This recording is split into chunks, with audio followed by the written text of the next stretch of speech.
Découvrir le maître intérieur, l'inséparable compagnon dans la vie et la mort.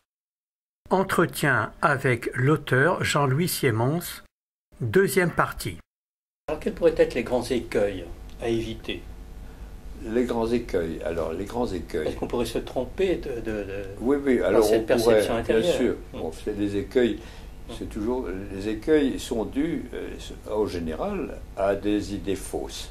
Donc, il faut, si vous voulez, réajuster toute chose. Réajuster toute chose, ça veut dire, là, maintenant, qu'est-ce que je vais faire de tout ça? Qu'est-ce que je vais faire de tout? Mais surtout, ne jamais oublier que, quels que soient les mots qu'emploient les gens, il y a, au fond, cette présence. Cette présence qui est, comme le dit Madame Blavatsky, est faite à la fois de sagesse et d'amour. Quand elle évoque l'éveilleur en l'homme, elle dit c'est un être de sagesse et d'amour. Donc là, donc maintenant, c'est vrai qu'il s'agit d'éveiller, de vivre ça, et de vivre l'amour. Alors vivre l'amour, ça, bien sûr, il peut y avoir toutes sortes d'erreurs, on peut dérailler dans tous les sens possibles, vivre l'amour. Alors c'est très très clair que l'amour, c'est d'abord venir en présence d'un autre être et faire tout ce qui serait possible pour l'aider à s'éveiller. Hein? Comme dit Madame En respectant sa voix. Hein? En respectant ses bien croyances, sûr. sa voix, son expérience. Absolument. Il ne faut pas tomber dans le sectarisme. Même s'il n'a pas la connaissance de toutes ces choses-là, il a peut-être des connaissances que nous n'avons pas. Et puis finalement, il est face à ses propres problèmes. Moi, mes problèmes sont différents, mais c'est vrai que si je pouvais, moi, donner l'exemple, alors ça serait un exemple convaincant. Si je pouvais vraiment donner l'exemple. Dans toutes les difficultés, je garde confiance. Il y a toutes sortes de choses qui me font souffrir, mais non. Donc à notre niveau, garder confiance, c'est sûr, oui. Rester attentif, oui. Disponible. Et puis se dire aussi, quoi qu'il arrive, il y a le maître intérieur, et je ne vais pas le prier, viens à mon secours. C'est comme si un enfant disait à sa maman, viens à mon secours. Sa maman est là pour l'aider, voilà. Pour l'aimer, etc. Certains pourraient peut-être devenir fanatiques. Oui, non, bien sûr. Alors, est-ce qu'il n'y aurait pas des dangers ou au contraire, est-ce que la compréhension de la réalité de ce maître intérieur doit au contraire faire de nous des êtres humbles, patients, mais engagés aussi? Oui, bien sûr. Non, mais bon, vous savez, quand vous lisez ce que racontent les rescapés de la mort, ces gens-là, c'est fascinant. Hein. C'est fascinant la conscience qu'ils ont de la présence en eux de ce maître de lumière, de ce maître intérieur, et aussi de la leçon qu'ils ont apprise. Alors, pensez encore à cet homme qui se trouve avec le canon d'un revolver appuyé contre sa tempe, ou d'un homme qui a souffert et qui maintenant est cloué dans le lit, qui n'a toujours qu'une idée, c'est d'aider, éclairer les autres, se sacrifier pour les autres. En somme, nous sommes là engagés dans la vie pour découvrir le vrai de tout cela.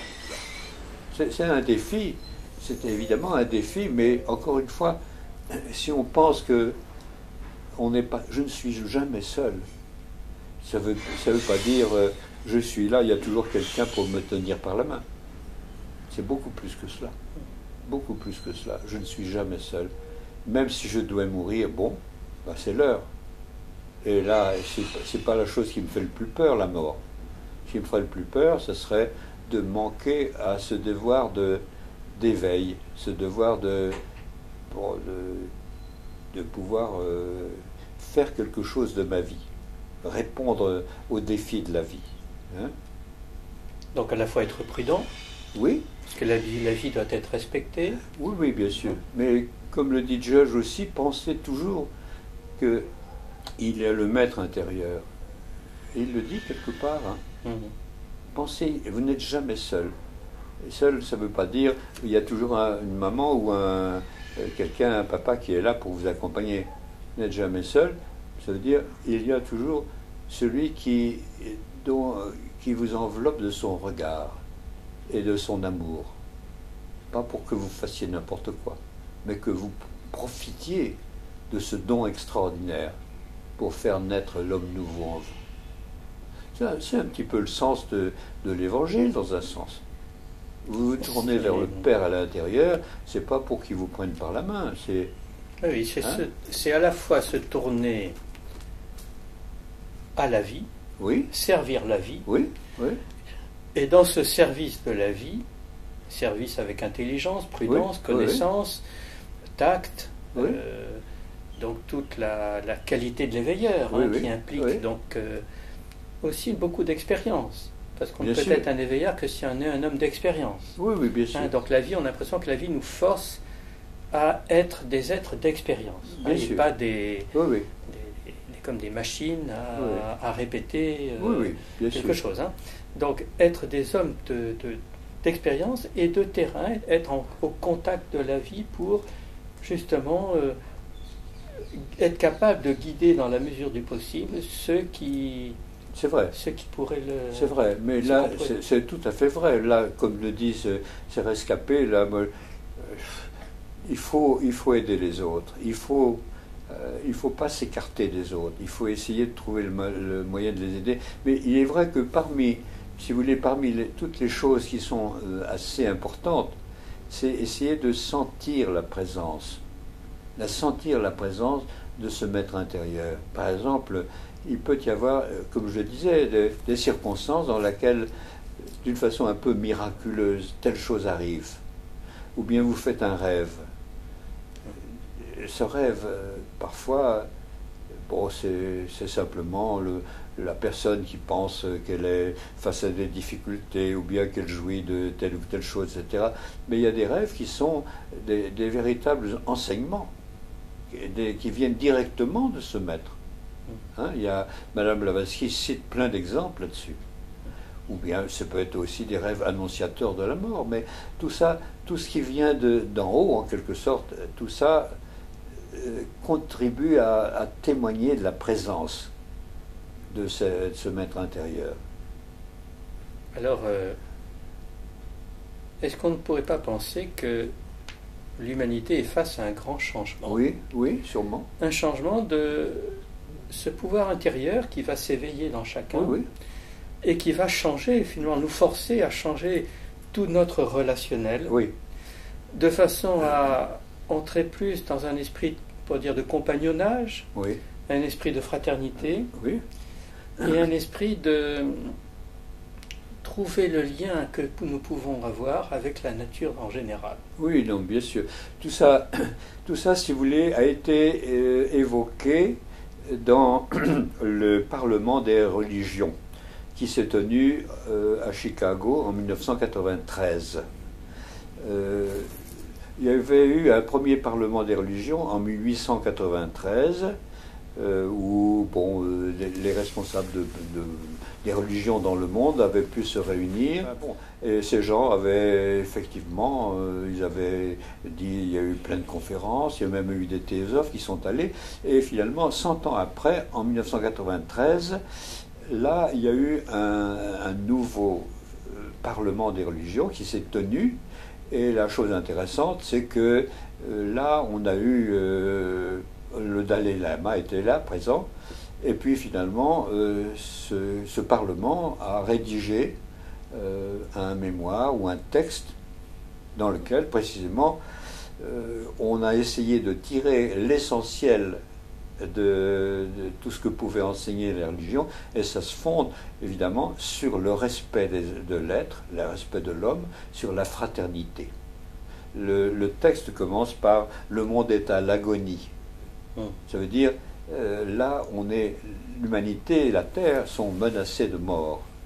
Et il faut vraiment que tous les hommes et les femmes prennent conscience, non pas de leur supériorité sur les autres, mais du fait qu'ils participent tous ensemble à la construction d'un monde nouveau, d'un monde éclairé, par l'amour, par la connaissance, etc. Enfin, c'est un texte très très intéressant qui n'a malheureusement pas été commenté sur les chaînes de télévision ni de radio, mais enfin qui a fait date en quelque sorte. Hein. Donc ça serait découvrir tout un nouveau monde de la vie, qui serait donc à la fois en osmose, en proximité avec la nature, mais aussi donc la nature dans tous les plans, au niveau spirituel, mais aussi au niveau inférieur. Bien sûr. Et on a l'impression que l'évolution de l'être humain doit s'inscrire dans une harmonie d'une évolution universelle qui inclurait l'évolution des mondes supérieurs, de l'humain, mais aussi des plans inférieurs. C'est sûr. C'est une grande unité. Avoir le sens de participer à un tout qui est vivant, avec des relations entre tous les points de ce tout.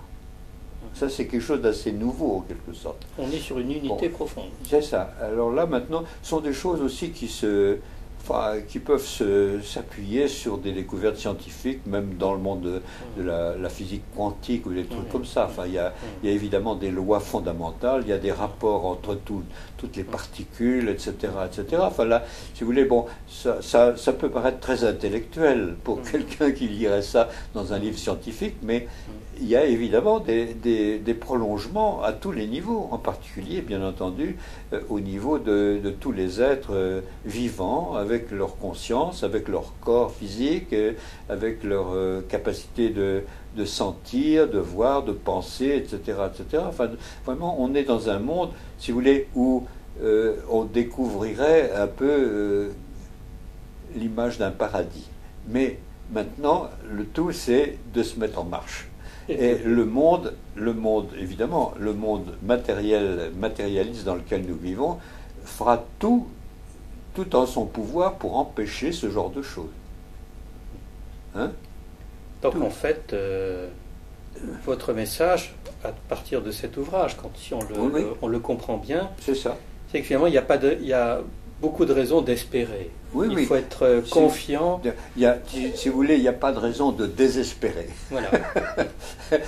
On n'est pas dans une situation désespérante, complètement désespérante, mais les raisons d'espérer sont très très maigres, mais elles existent. Voilà, donc il ne faut pas désenchanter. Il ne faut pas se désenchanter. Il faut retrouver l'optimisme. Madame Blavatsky avait écrit dans un de ses textes que finalement le monde allait tomber dans le désenchantement. Et ça, elle écrit ça à la fin du 19e, et un certain Gauchy a écrit ça au début, dans les années 1920 ou même 1930, où il a parlé du désenchantement du monde, et ça continue d'être vrai, ce désenchantement, où finalement, quoi? On est sur la Terre pour jouir, hein? Pour jouir de la vie, pour rester jeune aussi longtemps qu'on peut, pour mieux jouir de la vie, etc., pour en imposer aux autres s'il le faut, pour qu'ils nous aident à jouir de la vie, etc. Enfin, c'est un désenchantement.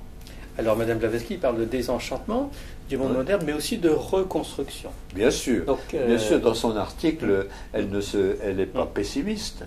Elle n'est pas pessimiste. Et elle sent probablement que non seulement ce qu'elle a fait va servir, mais il y aura certainement d'autres interventions, d'autres découvertes, d'autres penseurs, etc., etc.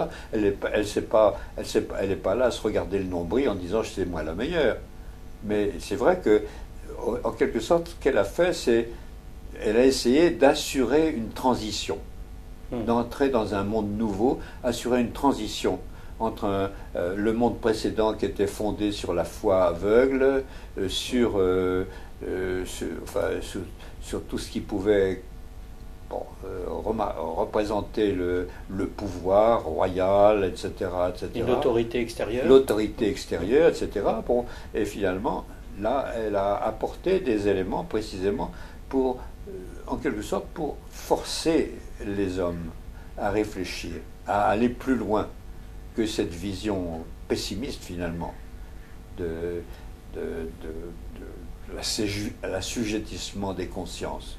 Et donc trouver la référence intérieure. Oui, c'est ça. Et la source de vie intérieure. Encore une fois, parce que finalement, finalement, les références extérieures, c'est soit le roi qui décide de tout.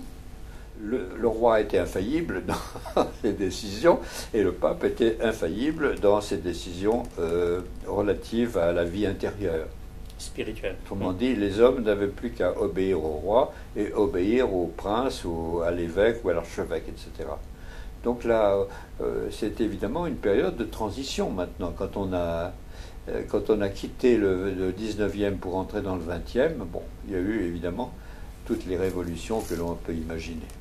Maintenant, on peut dire l'âme continue de vivre et elle va se réincarner. Enfin bon. Donc, et puis beaucoup de choses encore plus agréables. J'ai aussi pensé toujours qu'il y a le maître intérieur. Et vous n'êtes jamais seul. C'est-à-dire, il y a toujours celui qui vous enveloppe de son regard et de son amour.